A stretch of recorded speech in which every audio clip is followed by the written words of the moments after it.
Acompañarme en sus Biblias en el libro de Éxodo, en el capítulo 3. Éxodo capítulo 3, vamos a leer del versículo 1 al 10. Espero que puedan acompañarme en sus Biblias. Dice la palabra del Señor: apacentando Moisés las ovejas de Yetro, su suegro, sacerdote de Madián, llevó las ovejas a través del desierto y llegó hasta Horeb, monte de Dios, y se le apareció el ángel de Jehová en una llama de fuego en medio de una zarza, y él miró y vio que la zarza ardía en fuego, y la zarza no se consumía. Entonces Moisés dijo: iré yo ahora y veré esta grande visión.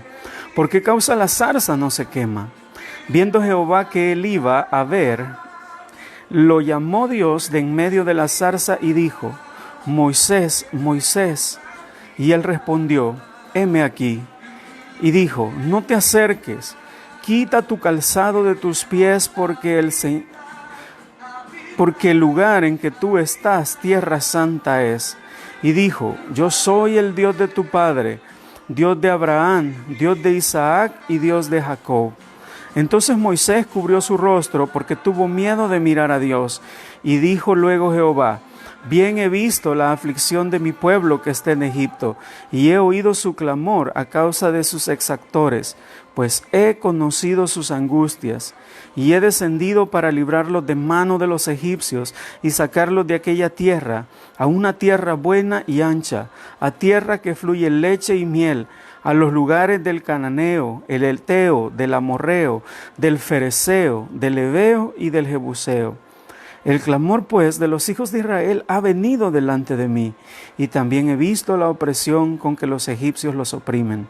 Ven, por tanto, ahora, y te enviaré a Faraón, para que saques de Egipto a mi pueblo, los hijos de Israel. Amén.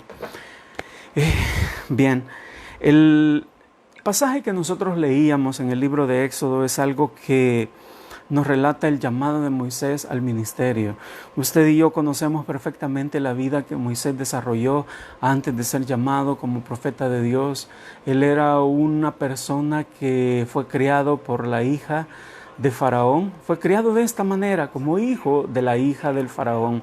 Y él, en realidad, hermanos, tuvo una vida que decir bastante cómoda, quizás una vida a la que usted y yo a veces soñamos con tener, ¿verdad? Viviendo en un palacio con servidumbre, teniendo tantas cosas a su disposición, todo lo que el corazón humano podría desear.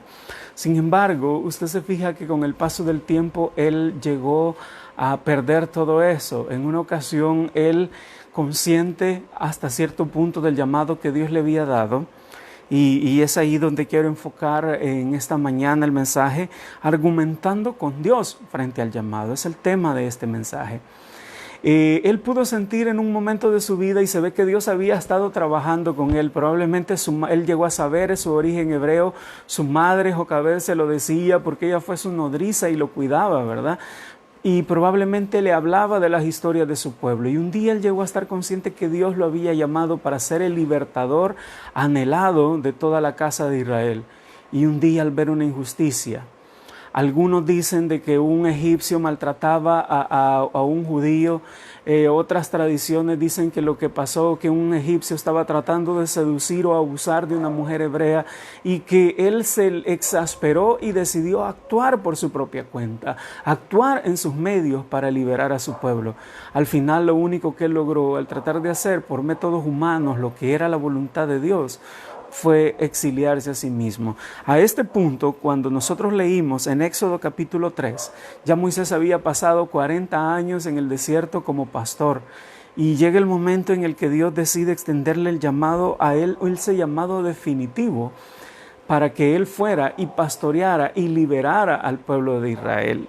Sin embargo, hermanos, a pesar de que tal vez ya no estaba en el palacio con Faraón, con toda su familia adoptiva, ahora él ya tenía a su esposa, él ya tenía hijos, tenía una vida hecha, Y obviamente usted se acostumbra, se acomoda y se adapta.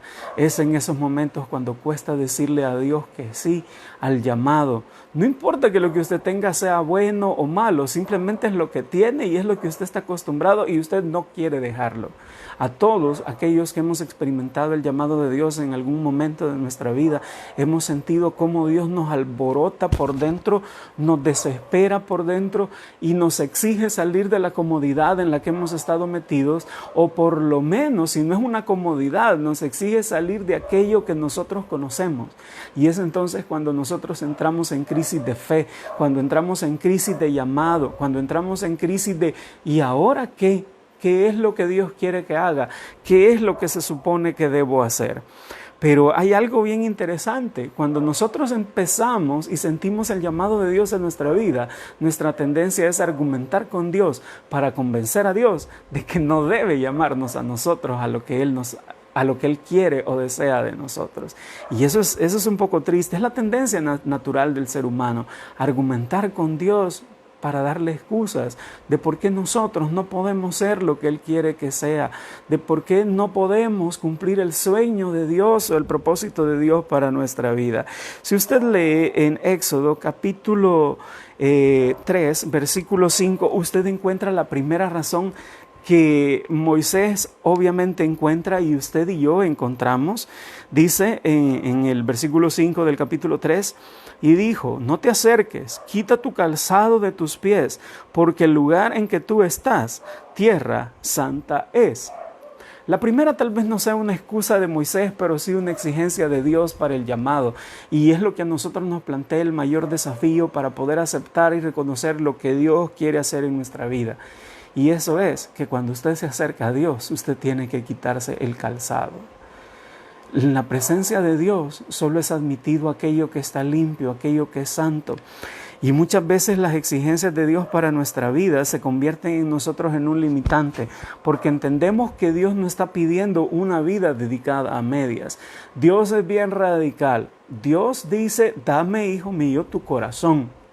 Dios espera que andemos en sus caminos. Dios espera el 100% de nuestra vida. Y eso a veces nos aterroriza.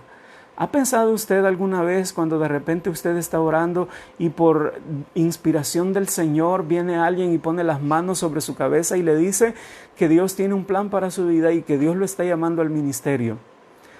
Y usted se emociona, usted llora y todo. Probablemente no fue así, usted estaba leyendo la palabra y al oír el impacto de la palabra y sentirlo en su corazón, usted sintió que Dios lo estaba llamando. Otros tal vez de alguna otra forma hemos llegado al ver la necesidad de un mundo, al ver tantos niños hambrientos, abandonados, violados, gente que está muriendo de enfermedades, las necesidades que hay en el mundo. El Señor toca nuestra vida y nos llama a servirle en algún ministerio. Pero luego nosotros empezamos a pensar y decimos, o sea que Dios me está pidiendo que yo renuncie a todo lo que tengo. Y es ahí cuando viene el temor, cuando chocamos con la realidad de que lo que Dios nos está pidiendo es una consagración total y absoluta. Y yo sé que esto es intimidante cuando Dios le está pidiendo que usted abandone su familia, cuando Dios le está pidiendo que tal vez abandone los sueños de una vida material cómoda. Y Moisés se enfrenta con esto. Él llega y Dios le dice, hey, quita el calzado de tus pies, despójate de todo lo que traías antes de venir a mí. Deja eso afuera y comienza una vida de santidad y una vida de servicio para mí. Y eso es complicado, hermanos. Cuando Dios nos empieza a pedir eso, nuestra reacción va a ser tener miedo. Pero déjeme decirle algo, Dios nunca le va a pedir algo que Él no esté dispuesto a ayudarle a que usted lo pueda desempeñar. Luego, usted puede notar lo siguiente, cuando Dios le deja bien claro en el versículo 10 a Moisés que lo que Él quiere es que Moisés vaya y predique el evangelio, que Él se dedique y saque a su pueblo de la esclavitud de Egipto, Moisés presenta la primera excusa y la presenta en el versículo 11. Dice, pero Moisés le dijo a Dios, ¿y quién soy yo para presentarme al faraón y sacar de Egipto a los israelitas? Y es que la respuesta instintiva que tenemos es mirar a quien nosotros somos. Y Dios lo está llamando probablemente a usted, como me llamó a mí, como ha llamado a muchos otros en el pasado, para que nos dediquemos y nos consagremos a Él. Y lo primero que nosotros hacemos al ver la misión y el llamado que tenemos por delante es dejar de verlo a Él, al que nos está llamando, y vernos a nosotros, los llamados. Y empezamos a ver, ¿y a mí me está llamando Dios? ¿Sabe? A veces puede ser una excusa disfrazada de humildad, pero otras veces es sincero cuando usted se mira y dice, pero si yo tengo tantos defectos, pero si yo tengo tantas faltas, pero si yo he vivido en pecado por tanto tiempo, pero si nadie cree en mí, y entonces, ¿quién soy yo para que Dios me llame? Pero esa es una pregunta incorrecta. Usted no debe pensar quién es usted, sino en quién lo ha llamado a usted, y entender que el Dios que lo ha llamado lo va a respaldar en todo lo que haga. Yo sé que probablemente, y me consta, porque muchas veces he visto cómo el Señor ha llamado a jóvenes y adultos de la congregación a hacer diferentes cosas, y Dios ha sido bien claro. Y muchas veces nosotros no queremos atender a lo que Dios nos está diciendo, porque tenemos miedo, porque vemos nuestra propia insignificancia y decimos, ¿y a mí? Dios, ¿qué va a hacer por medio de mí? Pero le invito a que usted pueda pensar. En 1 Corintios, Pablo dice que lo vil y menospreciado del mundo escogió Dios para avergonzar a aquellos que se consideran fuertes, a aquellos que se consideran sabios. Si Dios lo ha elegido, usted se gloríese de Dios, no de usted mismo, porque Dios no lo ha llamado porque usted sea el mejor o el más fuerte. Dios lo está llamando para su gloria, para que usted pueda ver en su insignificancia la grandeza del Dios que lo ha llamado. Ahora, imagínense, Moisés, el Señor le resuelve esta duda y él de verdad queda sin excusa. Y muchas veces usted en su llamado del Señor se va a dar cuenta cómo usted le va a poner excusas al Señor y Él se las va a ir quitando una por una. Cuando esta excusa cae, Moisés le presenta la siguiente en Éxodo 3:13 y le dice, supongamos que me presento ante los israelitas y les digo, el Dios de sus antepasados me ha enviado a ustedes. ¿Qué les respondo si me preguntan, ¿y cómo se llama? La siguiente excusa de Moisés es, bueno, ¿y si no me creen? ¿Y si me preguntan esto o lo otro? Y él empieza, la primera fue sobre su propia identidad. Ahora la siguiente es esta, como, ¿y si no me creen?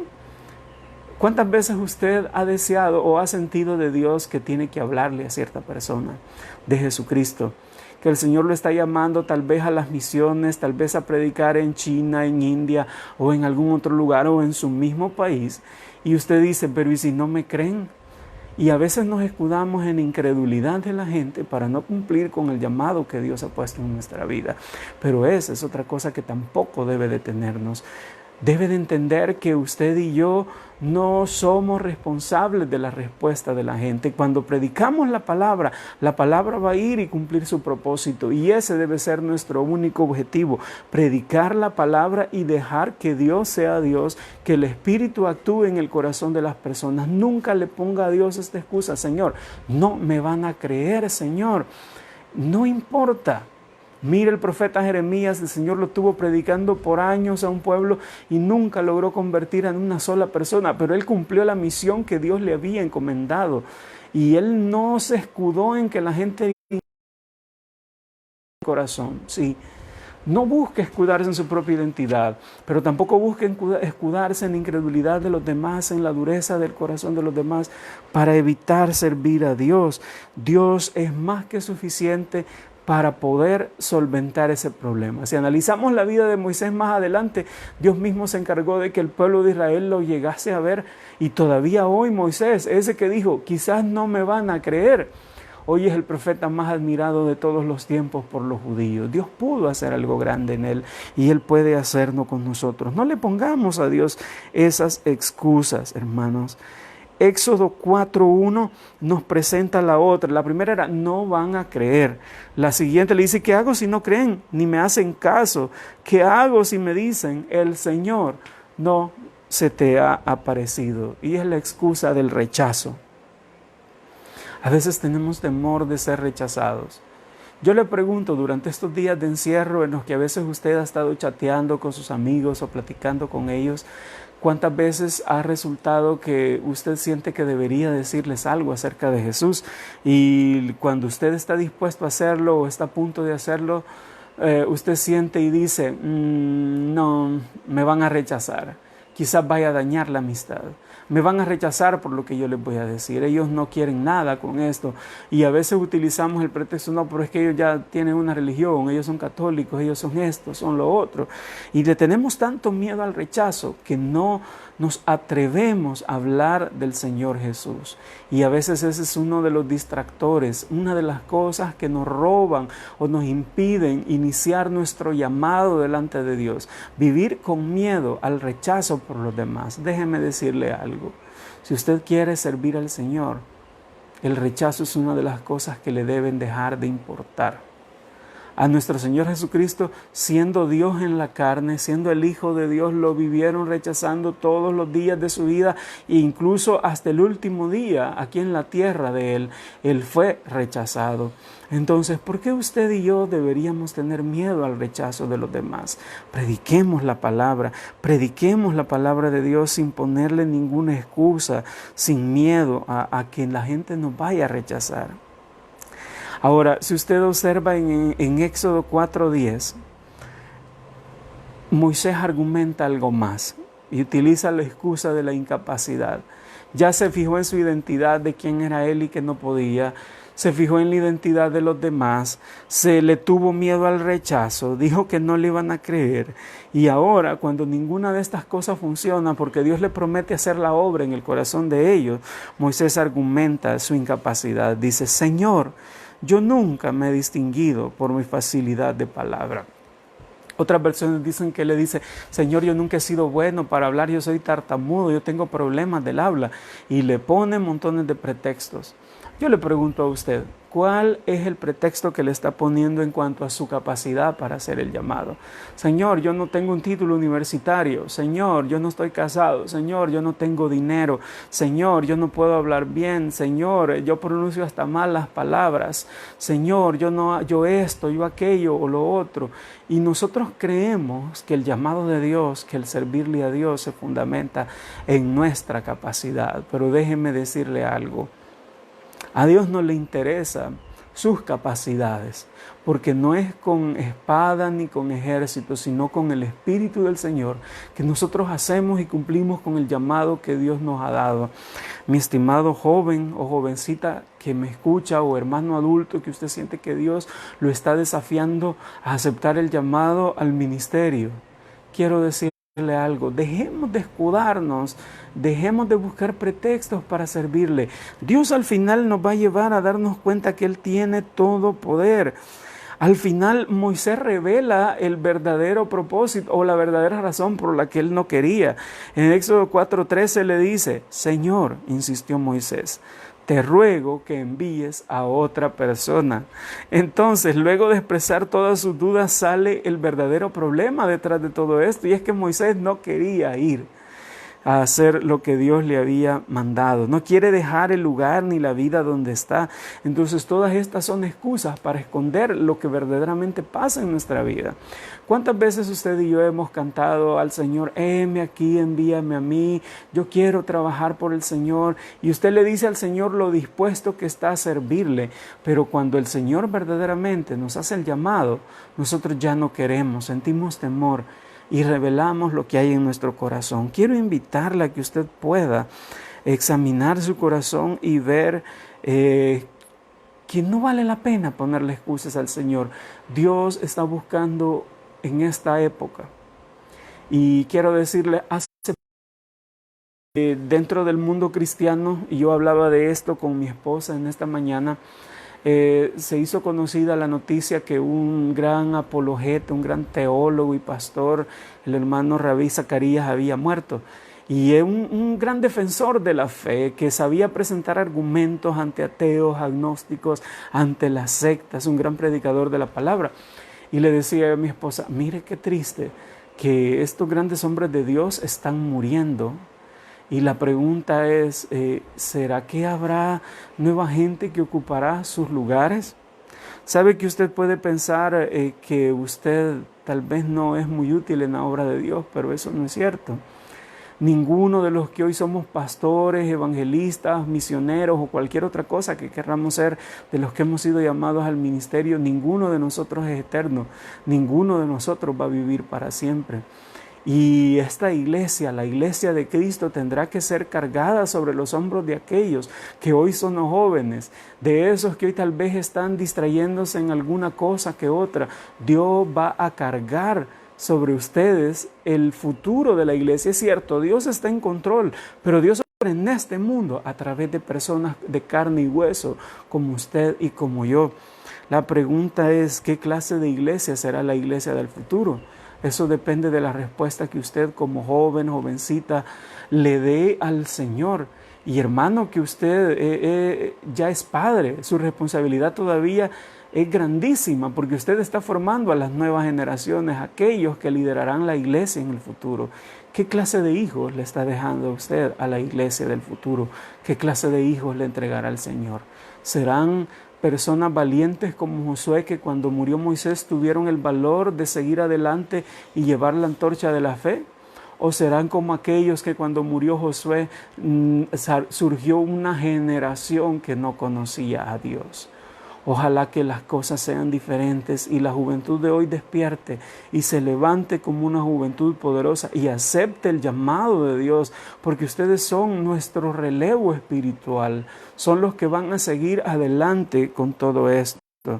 Imagínense hoy con esta plaga, con esta pandemia, ¿cuántos pastores, cuántos siervos de Dios tal vez han enfermado y han muerto? ¿Quién tomará su lugar? ¿Quién dirá, heme aquí, Señor, envíame a mí? ¿Quién dirá, Señor, yo tomaré su lugar? ¿Tendrá usted el valor de hacerlo?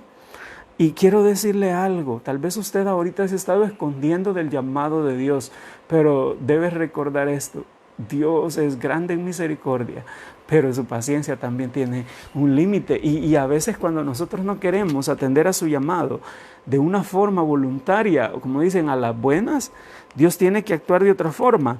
En Éxodo 4:14 usted encuentra esto y dice: entonces Jehová se enojó contra Moisés y dijo: ¿no conozco yo a tu hermano Aarón levita, y que él habla bien? Y he aquí que él saldrá a recibirte, y al verte se alegrará en su corazón. Note que Dios se enoja con Moisés y le dice, ya, ¿verdad? Es como que las excusas de Moisés para servirle colmaron la paciencia de Dios, y dice, y se enojó Jehová con Moisés. Qué duro, ¿verdad? Este gran siervo de Dios, ahora Dios se enoja con él por algo, por las negativas, por seguirle diciendo no, por seguir presentándole excusas. Usted y yo debemos dejar las excusas y complacer el corazón de Dios, cumplir el sueño de Dios para nuestra vida. Le aseguro que si nosotros lo hacemos, por muy difícil que a veces parezca, vamos a hallar no solo el placer de haber hecho lo que Dios quería con nuestra vida, sino que usted va a hallar una felicidad enorme, más grande, como si usted hubiera cumplido sus propios sueños, porque ninguno de sus propios sueños va a poder llenar realmente su corazón, sino los sueños de Dios en usted son los que le darán plena satisfacción en esta vida y en la vida venidera. Jesucristo dijo que ninguno que en esta tierra dejare padre o madre, hermanas o lo que sea por el reino de recompensa, sino que iba a recibir en esta vida 100 veces más y más allá, la vida eterna. Y eso es algo a la cual nosotros debemos aferrarnos, hermanos. Convirtámonos en la clase de personas que Dios desea que seamos. Usted y yo no tenemos nada que temer. Quiero invitarle a que medite precisamente en eso, que recapacite y piense, ¿verdad? Nada me va a distraer de cumplir con el propósito de Dios. No voy a poner excusas. No voy a dejar que este mundo me distraiga y me impida ver y cumplir lo que Dios quiere para mí. Le invito a que piense en eso, a que reflexione. Y si Dios lo ha estado llamando, pues tal vez este sea el tiempo adecuado. Hay algo que yo creo con respecto a todo esto. Hay algunos que hoy con la pandemia, que hoy con el encierro, que hoy con no poder ir a la iglesia, hay algunos que usted los va a ver enfriarse y tal vez nunca los vea regresar a la iglesia. Pero también estoy convencido de otra cosa, que hay otros a los cuales el Señor está inquietando.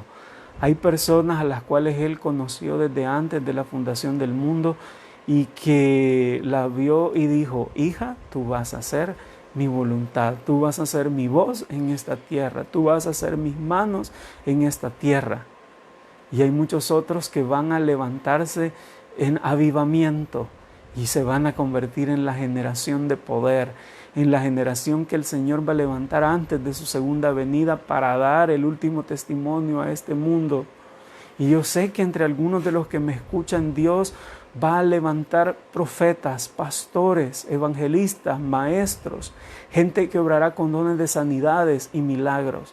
Dios lo va a hacer porque Él está en este periodo de encierro, aún en esta cuarentena. Dios está trabajando en sus corazones para moldearlos a su imagen. Solo deje que Dios siga operando en su vida. Dios va a cumplir, Dios va a terminar la obra que ha empezado. Siga buscándole. Ya empezó a sentir esa inquietud del Señor. Siga hasta conocer lo que Dios tiene para usted, mi amado hermano y hermana que me escucha. De todo corazón, que el Señor les bendiga, que espero que el Señor haya hablado a su vida como ha hablado a la mía y que nos ayude a despertar esta realidad. El Señor ya viene, preparemos la tierra. Mire, antes, cuando el Señor Jesucristo venía, Dios levantó a un Juan el Bautista. Un Juan que iba a preparar el camino delante del Señor y enderezar sus sendas. Ahora nuestro Señor está a las puertas una vez más. El Señor viene por segunda vez a esta tierra. Amén. ¿Y qué tal si usted y yo somos los Elías de esta generación que preparamos el camino del Señor y enderezamos la senda delante de Él? Seamos como Elías, preparemos en la tierra para la venida del Señor. Que Dios les bendiga, hermanos. Quiero orar con ustedes y pedirle al Señor que pueda despertar esos llamados en sus vidas y pueda llamarlos a una nueva espiritualidad en Él.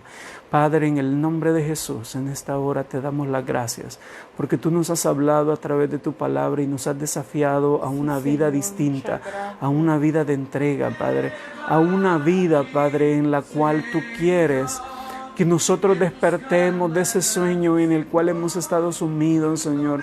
Tú nos llamas a llenar de aceite nuestras lámparas una vez más, a encenderlas, Padre, que ese fuego arda y luego salir a recibir al esposo cuando Él venga, Padre. Te pedimos, por favor, que despiertes a cada joven, jovencita, a cada niño o niña, a cada adulto, a cada anciano, Señor, para que entienda cuál es su papel en esta tierra antes de la segunda venida. Tal vez algunos han sido llamados a algún ministerio especial, pero a lo que todos hemos sido llamados es anunciar las virtudes de aquel que nos llamó de las tinieblas a su luz admirable. Padre, despiértanos al llamado común que como iglesia tenemos de ser sal y luz, Padre. Tu venida, Jesús, se acerca, tu venida se acerca. Ayúdanos a preparar la tierra para recibirte, Señor. Que a pesar del sufrimiento, de la tribulación, de la angustia, seamos gente de fe, gente que pueda mantenerse firme y que respondamos con nuestra vida a la pregunta de Jesús: si el Hijo de Dios volviera a la tierra, ¿hallará fe? Padre, que haya la fe viva en nosotros, que haya una fe ardiente, una fe activa, Señor, para ganar este mundo, para predicar el Evangelio en medio de todo lo malo. Despiértanos a esa realidad, Señor. Toca el corazón de cada uno, Padre, de los que han estado viendo esta transmisión, Padre, de aquellos que la verán más tarde, Señor. Toca esas vidas y que tú puedas confirmar en ellos ese llamado, Padre, a las misiones, ese llamado al pastorado, ese llamado a predicar, ese llamado a ser un buen testimonio, a ser un buen hijo, a hacer tu voluntad en cualquier circunstancia, Padre. Gracias te damos, porque tú nos has hecho la generación que verá cumplimiento de esas promesas gloriosas. Gracias, Señor, damos en el nombre de Jesús, nuestro Salvador. Amén y amén. Sí, Señor. Aleluya. Muchísimas gracias, Padre. En nombre de Jesús. Amén. Bien, mi amado hermano, que el Señor les bendiga. Un saludo y un abrazo fraternal a cada uno de ustedes. Agradecemos a todos los que se están conectando domingo a domingo. Le pido que comparta con otros el mensaje. Usted se convierta en luz en estos días de oscuridad y de temor. Que el Señor les bendiga, hermanos. Mi esposa creo va a despedirse de ustedes. Gracias, hermanos, por permanecer hasta el final. Que el Señor les bendiga. Deseo que esta semana el Señor pueda sorprendernos a cada uno en cualquier área. Le digo, no pierda su conexión con el Señor. También decirle que no tenga miedo. Cada día el Señor, en la Biblia encontramos 365 veces no temas. Así que tenemos uno para cada día. Cuando llega el temor, recuerde, el Señor está con nosotros. El Señor está con nosotros, no hay por qué temer. La situación está difícil, sí está difícil. Veo las noticias. Hoy quizás ha sido un día, los casos cada día van para arriba. Pero el Señor es fiel. El Señor es fiel. Usted aférrese a las promesas de Dios, conózcalas, aférrese, no tenga miedo, el Señor está con nosotros. Y pues que el Señor les bendiga, les mandamos un fuerte abrazo. Amén. Y extrañamos de verdad estar con ustedes y pues nos conectamos en la oración. Que el Señor les bendiga.